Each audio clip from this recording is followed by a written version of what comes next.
Secara kontekstual, Perang Puputan di Pulau Bali terjadi untuk pertama kali pada tahun 1906 yang dikenal sebagai Puputan Badung. Perang antara kerajaan Badung dengan pemerintah kolonial Hindia Belanda di bawah pimpinan Gubernur Jenderal J.B. van Hulst yang memaksakan penerapan prinsip-prinsip Pax Neerlandica di Pulau Bali. Sesungguhnya itu dalam kerangka penyatuan. Jadi penyatuan Indonesia oleh Belanda dalam Pax Neerlandica yang tadi saya sampaikan, itu semua Belanda sudah berusaha untuk menguasai dan memerintah. Jadi Indonesia, Nusantara ini, pada tahun itu, awal abad ke-20, semuanya hanya Bali yang masih belum dipegang betul. Yang lain-lain sudah dipegang oleh Belanda. Timor juga tahun 1915 baru dikuasai habis. Di Timor itu. Bali ya 1906 baru.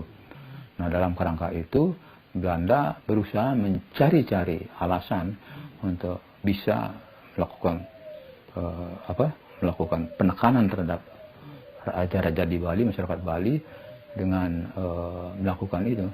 Jadi awalnya tawan karang, itu kapal-kapal yang berlabuh di pantai, sungguhnya tidak dibolehkan di Bali, nyelonong begitu. Jadi itu harus melapor pada raja. Ada aturan antar daerah itu ada di Nusantara ini. Tapi Belanda sudah nyelonong begitu saja, tidak bisa disalahkan. Nah, ketika kalau ada begitu, biasanya tradisinya barang-barang orang itu dirampas atau diambil, diinterogasi dulu seperti apa ini begitu. Nah, itulah yang terjadi di Sanur. Di Sanur pada itu kapal Sri Komala, dia datang ke situ, terdampar lah. Ketika terdampar, seperti tradisi masyarakat Sanur, lalu ya menggerebek ke dalam. Nah, disitulah terjadi ya dialog sungguhnya. Menurut masyarakat Sanur, di bawah perbekalnya mengatakan tidak ada rakyat yang mengambil barang-barang itu. Sungguhnya ingin menolong. Yang punya kapal berdalih bahwa kapalnya dirampas. Tapi sungguhnya sebelumnya mereka terdampar di situ. Begitu. Itu dirampas dan itu dibela oleh Belanda. Ternyata memang kapal itu juga menggunakan bendera Belanda. Berarti ada kerjasama begitu. Di situ letaknya. Jadi manipulasi atau akal-akalan terjadi oleh Belanda untuk dapat saja menyalahkan raja-raja begitu. Saya pikir seperti itu. Terjadi perlawanan di situ, sungguhnya dicoba terus. Ketika di Sanur terjadi demikian, maka raja dituntut oleh Belanda supaya mengembalikan berapa, kalau tidak salah 750 gulden.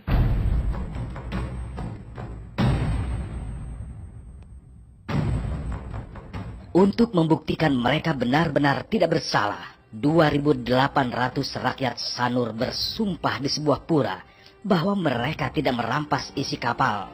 Sehingga Raja Badung kala itu, I Gusti Ngurah Made Agung, yang bergelar I Gusti Ngurah Gede Denpasar, menolak untuk membayar denda itu.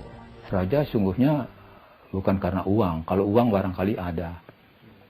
Sampai dalam wawancara saya di Puri Denpasar, tercetus cerita bahwa pada suatu malam ketika terjadi negosiasi begitu, ada utusan Belanda, kurir pemerintah Belanda, datang ke Puri diam-diam. Tuanku Raja, apakah tuanku memang tidak punya uang untuk menembus itu? Kalau tidak punya uang, kami berikan uang untuk nebus. Meskipun telah diultimatum, Raja Badung I Gusti Ngurah Gede Denpasar tetap menolak tuduhan dan tuntutan sampai batas waktu 9 Januari 1905. Sehingga pemerintah kolonial Hindia Belanda mengirimkan kapal angkatan laut mereka ke perairan Badung untuk melakukan blokade ekonomi.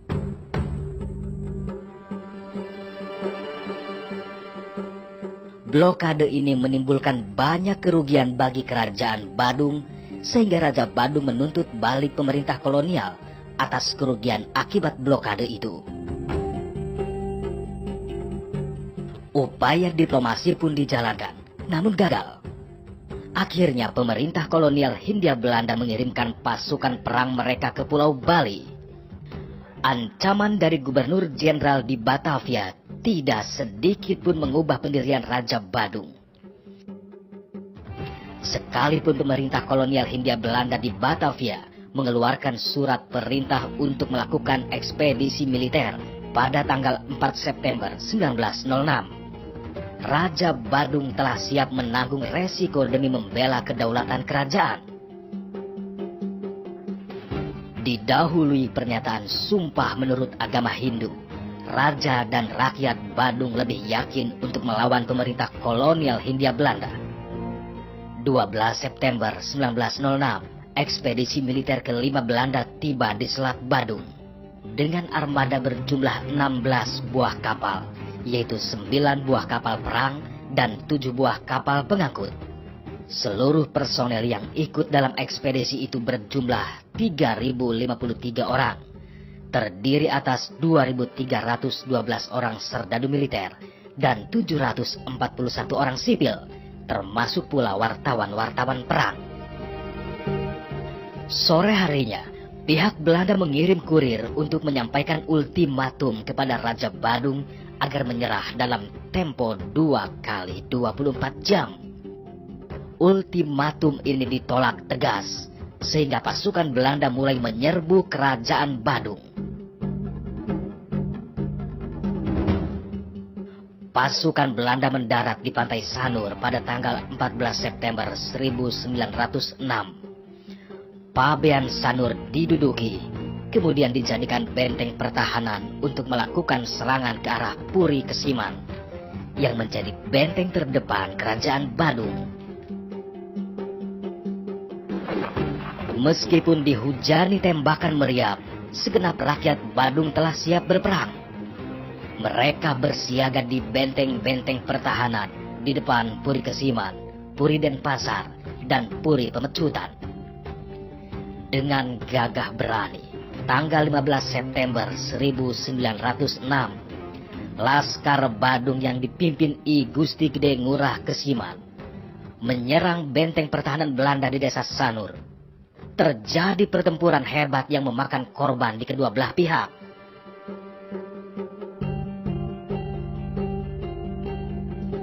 Esok harinya, pada tanggal 16 September 1906, 2 batalion tentara Knil di bawah pimpinan Roos van Toningen bergerak meninggalkan benteng pertahanan mereka ke arah desa Panjer dan Sesetan.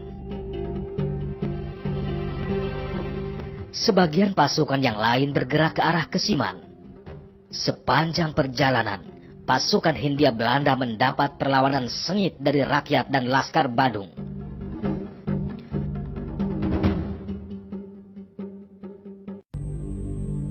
(19 September 1906), pasukan Hindia Belanda dengan kekuatan 3 batalion menyerang Puri Kesiman. Datang pasukan lagi di Sanur, ngebom dari jauh, dibiarkan oleh raja. Tidak dilawan, tapi dibiarkan saja. Nah, terus berhari-hari begitu rupanya. Lalu raja di Denpasar bersiap terus untuk menghadapi persoalan itu. Dan ketika dibom terus memang tidak. Tapi di daerah-daerah banyak tantangan, banyak perlawanan juga. Tapi karena senjata modern ya kalah aja. Terus saja nerobos bisa sampai ke Kesiman dekat Puri begitulah. Di Puri, di Kesiman terjadi perlawanan, terjadi saling bunuh juga antara yang mungkin pro ingin Belanda barangkali dan yang memang membela raja. Mengetahui Belanda telah menaklukkan Puri Kesiman, malam harinya di Puri Denpasar, Raja Badung I Gusti Ngurah Gede Denpasar mengumpulkan seisi Puri dan rakyatnya. Pada waktu itu raja mengumpulkan semua rakyat Badung, rakyatnya yang dikuasai, kumpulkan semua, diberi wacana bagaimana kalian ini kita akan puputan. Sekarang habis-habisan, cepat mati. Siapa yang berani ikut silahkan, kalau tidak berani jangan ikut. Ini kita akan puput, akan selesai, mati atau hidup. Esok harinya, Kamis pagi, tanggal 20 September 1906, dengan berpakaian serba putih, tua muda, lelaki maupun perempuan, serentak turun bersama raja untuk berperang. Tanpa rasa takut, dengan peralatan perang seadanya, rakyat dan raja melawan tentara kolonial Hindia Belanda. Jadi perang. Nah, dalam perang itu memang rakyat Badung, pengikut raja, memang sepertinya membabi buta. Tidak tahu taktik perang, tidak tahu strategi, tapi sudah harus lawan itu. Dia bunuh atau kita dibunuh, siap gitu. Nah, disitulah kesannya pada bacaan-bacaan arsip Belanda, sempat serdadu Belanda juga tertegun, berpikir keras, apa saya harus nembak atau tidak. Karena rakyat bersama rajanya sudah maju terus dengan tombaknya, maju terus nyerang gitu. Sudah dengan peringatan senjata ke atas, tidak digubris, maju terus begitu. Dan sampai merojok dekat. Nah, karena sudah terlalu dekat, maka terpaksa ditembak oleh Belanda. Begitulah berhamburan korban begitu. Tak butuh waktu lama bagi Belanda untuk menaklukkan Puri Denpasar. Didukung dengan tembakan meriam dari kapal perang di pantai Sanur, kira-kira pukul 12 siang, Belanda berhasil membumi hanguskan Puri Denpasar. Raja Badung, I Gusti Ngurah Gede Denpasar, gugur. Setelah Puri Denpasar berhasil ditaklukkan, tentara kolonial Hindia Belanda terus bergerak maju, menyerang Puri Pemecutan yang terletak di sebelah barat Puri Denpasar. Tentara Belanda kembali menghadapi perlawanan sengit dari Raja Pemecutan. Mulailah pasukan Belanda ke Pemecutan. Atau Pemecutan, Puri yang sebelah barat itu.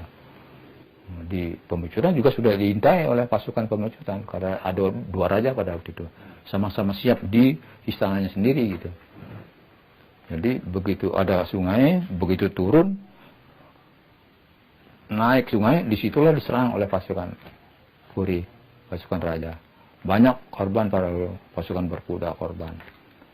Nah, tapi juga karena pendukung pasukannya banyak, memang bisa juga naik. Jadi ke Puri yang berhadapan dengan pasukan Puri yang memang siap mati juga. Pukul 6 sore, Puri Pemecutan, benteng terakhir kerajaan Badung, berhasil diduduki pasukan Belanda. 20 September 1906, kerajaan Badung jatuh ke cengkraman pemerintahan kolonial Hindia Belanda. Sekitar 3.000 orang tewas dalam perang Puputan Badung. Perang ini adalah puncak perlawanan raja dan rakyat Badung terhadap penjajah Belanda. Dalam catatan Bali sampai 3.000-an yang meninggal orang Bali, tapi Belanda tidak seberapa. Ada sih, saya tidak hafal itu ada. Nah, tapi kalau catatan Belanda menyebut sekitar 1.500-an ada yang meninggal. Itulah semangat Puputan di situ, dan memang ini menjadi simbol perjuangan, lalu sampai sekarang dipakai simbol perjuangan. Jadi Puputan habis-habisan, perang sampai habis-habisan. Proklamasi kami bangsa Indonesia dengan ini menyatakan kemerdekaan Indonesia. 2 hari setelah proklamasi kemerdekaan Indonesia, Bali bersama Nusa Tenggara Barat dan Nusa Tenggara Timur ditetapkan menjadi bagian wilayah Republik Indonesia dan tergabung dalam wilayah Provinsi Sunda Kecil dengan Gubernur I Gusti Ketut Puja. Di Pulau Bali, meski Jepang telah menyerah kepada sekutu, namun sikap mereka tak segera melunak pada pemerintahan Republik Indonesia. Bahkan untuk mencegah tersiarnya berita proklamasi kemerdekaan Indonesia, pasukan Jepang yang masih bersenjata lengkap menyegel pesawat-pesawat radio di Pulau Bali, sehingga berita proklamasi kemerdekaan Indonesia baru dapat diketahui warga Bali 6 hari kemudian, ketika I Gusti Ketut Puja tiba kembali di Bali pada tanggal 23 Agustus 1945. Rakyat Bali pun menyambut berita kemerdekaan ini dengan penuh sukacita. Di kota Singaraja dan Denpasar, para pemuda merespon dengan antusias. Untuk mendukung proklamasi kemerdekaan, para pemuda membentuk Organisasi Angkatan Muda Indonesia atau AMI pada tanggal 31 Agustus di Denpasar. Selain itu, dibentuk pula Badan Keamanan Rakyat atau BKR. Mereka inilah yang gencar menyebarluaskan berita proklamasi ke seluruh pelosok Pulau Bali. Terdengarnya beberapa hari, jadi beberapa hari kemudian terdengar itu. Ketika sudah terdengar, lalu tokoh-tokoh Republik yang terpelajar, yang bekas pelajar jadi menjadi tentara pelajar sebelumnya, itu sudah mulai bergerak, seperti melakukan kampanye show ke daerah-daerah, juga mendekati raja-raja yang dulunya tunduk. Untuk kita sekarang sudah merdeka, kita sudah menjadi Indonesia, mari kita dukung perjuangan kemerdekaan ini. Ada proklamasi menjadi Indonesia, kita dukung. Itu kampanye awal. Ketika sudah dengar, maka tokoh-tokoh Republik di Bali itu kampanye show ke daerah-daerah. Segenap rakyat Bali terus berjuang demi kemerdekaan Indonesia, termasuk pula seorang pejuang Bali bernama I Gusti Ngurah Rai. I Gusti Ngurah Rai dilahirkan pada tanggal 30 Januari 1917 di Desa Carangsari, Petang, Badung, Bali. Setelah lulus sekolah menengah pertama, dia masuk sekolah kader militer Prayoda Bali, kemudian melanjutkan pendidikan perwira cadangan di Magelang dengan pangkat Letnan II. Saat pendudukan Jepang, ia lebih memilih bekerja sebagai pegawai biasa daripada bergabung menjadi tentara pembela tanah air atau PETA yang dibentuk oleh Jepang. Setelah kabar Indonesia merdeka sampai di Bali, I Gusti Ngurah Rai bergabung dalam Tentara Keamanan Rakyat atau TKR dan diangkat menjadi komandan.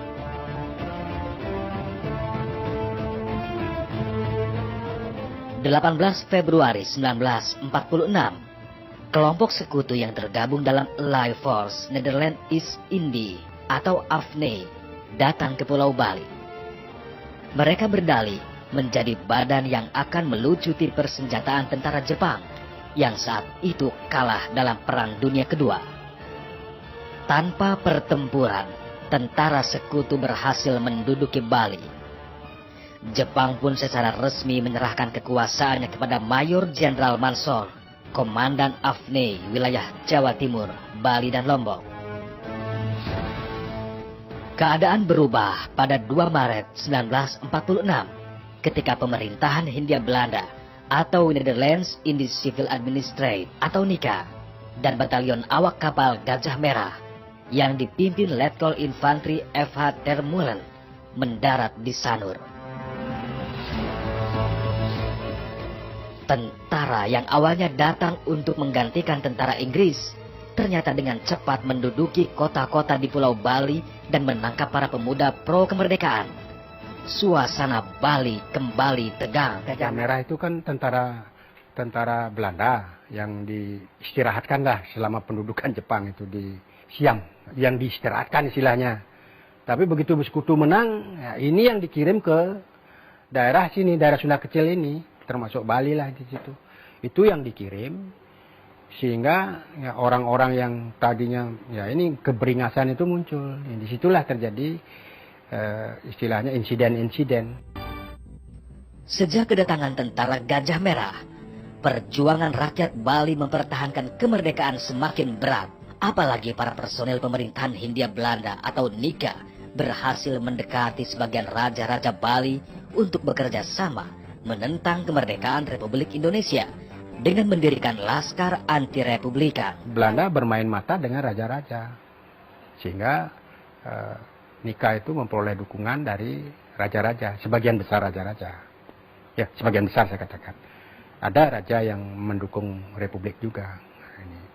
Nah, disitulah terjadi ketegangan, mulai tegangan antara orang Bali dengan orang Belandanya sendiri, orang Bali dengan orang Bali sendiri, pemimpin orang Bali dengan raja-raja dan sebagainya. Di Yogyakarta di bulan Januari, I Gusti Ngurah Rai bertemu Presiden Soekarno dan para pimpinan TKR. Akhirnya, Kepala Staf Umum Tentara Republik Indonesia, Letnan Jenderal Urip Sumoharjo berjanji mengirimkan bantuan senjata dan personil ke Pulau Bali. 4 April 1946, setelah diangkat sebagai Komandan Resimen Tentara Republik Sunda Kecil dan mendapat bantuan personil dan senjata, I Gusti Ngurah Rai kembali ke Pulau Bali. Namun Belanda yang menjaga ketat titik-titik pendaratan di Pulau Bali membuat pertempuran kembali berkecamuk. Kembali lagi ke Bali, artinya dari Banyuwangi menyeberang. Ini sering di dalam lalu lintas Jawa Bali itu Belanda melakukan patroli di Gilimanuk itu kan, sepanjang pantai-pantai yang disinyalir sebagai tempat pendaratan itu dijaga ketat. Nah, sehingga ya pernah terjadi rombongan Rai itu bisa kembali lagi ke Banyuwangi karena dijaga ketat. Nah, itu mencari hari-hari, malam hari atau apa, sampai bisa masuk ke Bali ini. Selain rombongan tentara I Gusti Ngurah Rai, pada hari yang sama 138 orang tentara bantuan dari Pulau Jawa yang dipimpin Kapten Markadi juga diberangkatkan dari Pelabuhan Banyuwangi ke Pulau Bali. Itu yang disebut pasukan M. Ini yang memperkuat pertahanan Bali itu. Tapi setelah perjalanan Juni-Juli itu Markadi kan sudah terpencar semua. Markadi kembali ke Jawa. Itu kembali ke Jawa itu ditembakin juga. Markadi selamat, tapi teman-temannya ada yang tewas di laut. Sesampainya di Pulau Bali pada 14 April 1946, Letnan Kolonel I Gusti Ngurah Rai menggalang kekuatan. Di daerah Munduk Malang, daerah terpencil di Tabanan, berbagai badan perjuangan bergabung di markas besar umum Dewan Perjuangan Rakyat Indonesia Sunda Kecil. Tentaranya beberapa saja. Tidak banyak. Ya, yang banyak kan yang PRI itu, PRI atau Pesindo itu kan.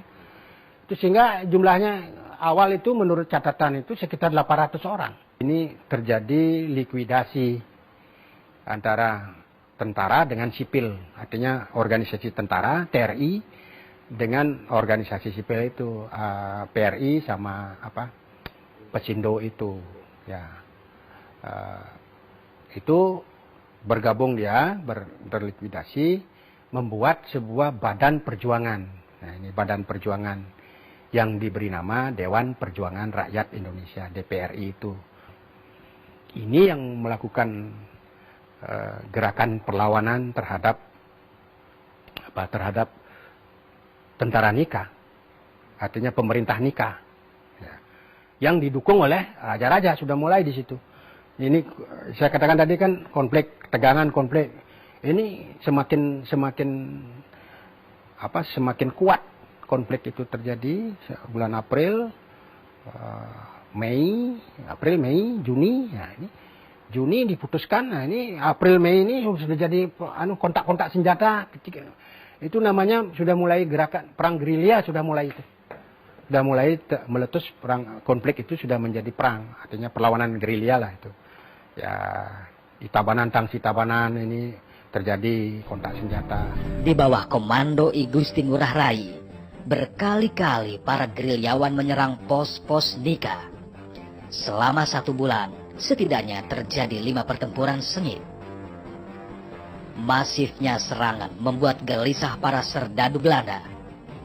Akhirnya pada tanggal 3 Mei 1946, JBT Koning, Kapten Infanteri Kerajaan Belanda, mengirim surat dan ultimatum agar Letnan Kolonel I Gusti Ngurah Rai mau berunding. Tidak ada ketakutan. Tanggal 18 Mei 1946, ajakan berunding dan ultimatum Belanda dibalas surat penolakan. Untuk menghadapi serangan Belanda, pada tanggal 1 Juni 1946, I Gusti Ngurah Rai dan pasukannya memutuskan bergerilya dengan cara long march ke arah Bali Timur. Pak Rai memutuskan untuk melakukan perjalanan jauh, itu long march itu istilahnya kan. Penulis Pendit itu penulis Pendit menulis menyatakan itu dikatakan perjalanan jauh itu long march. Long march ya kalau saya dimulai dari Gunung Batu Karu sampai ke Gunung Agung itu sepanjang itulah perjalanan itu dilakukan oleh Ngurah Rai untuk apa? Untuk memecah pertahanan Belanda di barat supaya menghadapi ini pasukan ini mau istilahnya hipotesanya Pak Rai. Tapi Belanda tidak mau begitu ya, barat tetap dipertahankan sehingga bantuan dari Jawa itu bolak-balik lagi itu. Angkatan laut itu ada yang lolos, ada sehingga terjadi juga perang laut itu kan, perang Selat Bali itu kan perang laut itu. Pasukannya Markadi yang terjadi kontak senjata itu. Ya kontaknya ada yang tewas juga. Belanda juga lari juga karena kapalnya bocor kembali ke Gilimanuk. Itu peristiwa-peristiwa itu seperti itu. Dan Ngurah Rai ternyata ya diburu terus sepanjang Batu Karu ke Gunung Agung itu kan mengelalui ya ini Batu Karu ini Tabanan kan. Tabanan, daerah Buleleng kan itu Buleleng, Badung Utara, Bangli ini sepanjang ini. Bangli, Karangasem itu daerah itu kan. Di Batu Karu Gunung Agung itu seperti itu. Itulah Bali itu di sisi utara itu dijadikan basis perjuangan perjalanan panjangnya Ngurah Rai pada bulan Juni sampai Juli. Marah atas jawaban I Gusti Ngurah Rai, Belanda terus memburu pasukan pejuang. Sepanjang perjalanan sering terjadi kontak senjata. Puncaknya pada tanggal 7 Juli 1946 di Tanah Aron, Karangasem, terjadi pertempuran yang menewaskan 86 tentara Belanda. Tanah Aron.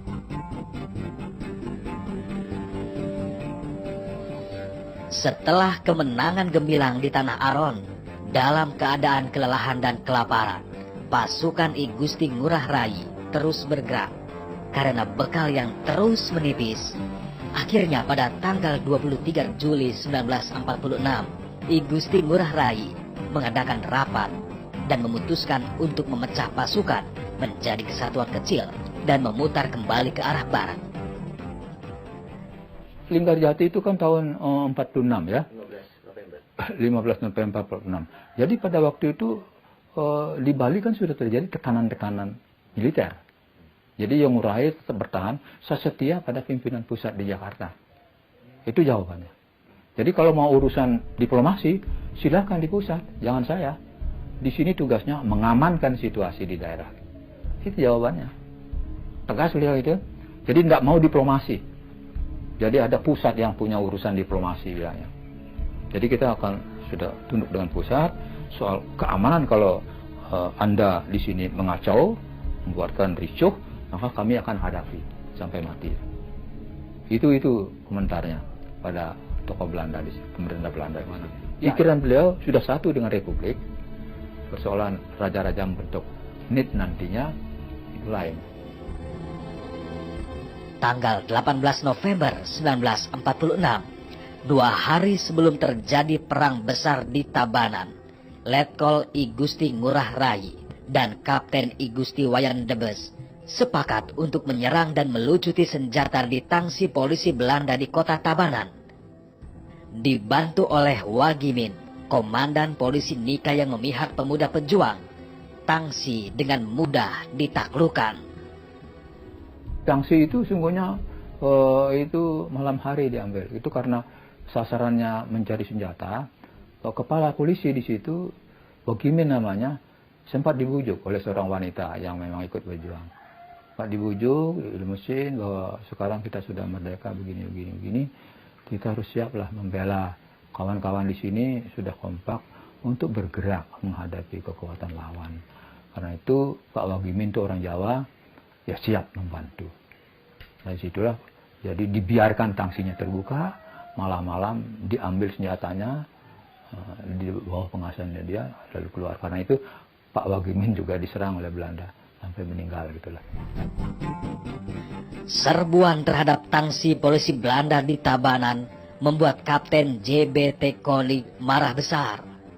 Tanggal 19 November 1946, pasukannya mulai mengepung markas pasukan I Gusti Ngurah Rai di Desa Marga, Tabanan. Pagi harinya pada tanggal 20 November 1946, untuk menghindari korban dari masyarakat sipil, I Gusti Ngurah Rai dan pasukannya bergeser dari pemukiman ke lahan pertanian. 20 pagi udah patroli Belanda datang. Nah, ini terdesak ini. Artinya pasukan inti ini terdesak. Nah, lalu membuat stealing, membuat pertahanan di desa ini, di tempat sekarang Taman Punyaan Bangsa ini.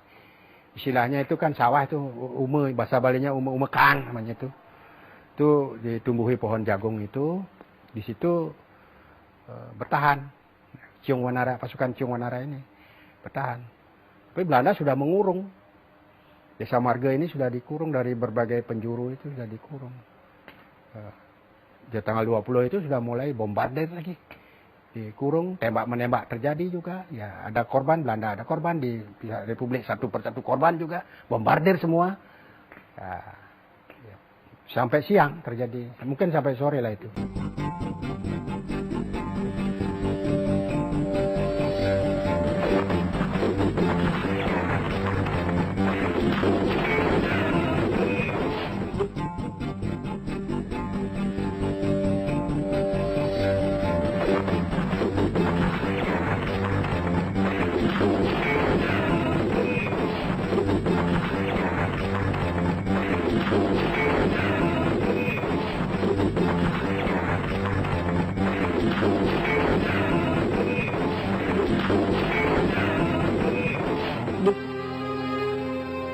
...20 November 1946, I Gusti Ngurah Rai yang kala itu berumur 29 tahun gugur bersama pasukannya dalam perang mempertahankan kemerdekaan Indonesia.